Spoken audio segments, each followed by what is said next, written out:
నమస్కారం. 11 ఏప్రిల్ 2026 నాటి global software industry బ్రీఫింగ్కు స్వాగతం. నేడు సాఫ్ట్వేర్ రంగం కీలక మార్పులకు లోనవుతోంది. ఆ విశేషాలు ఇప్పుడు చూద్దాం.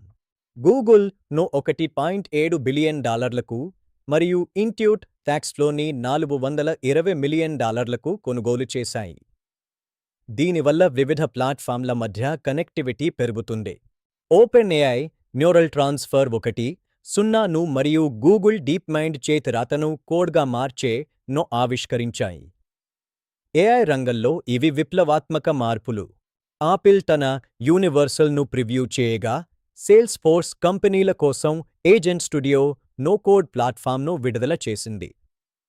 ఎన్విడియా గ్లోబల్ కంప్యూట్ క్లౌడ్ను ప్రకటించింది. ఇవి నేటి ముఖ్యాంశాలు.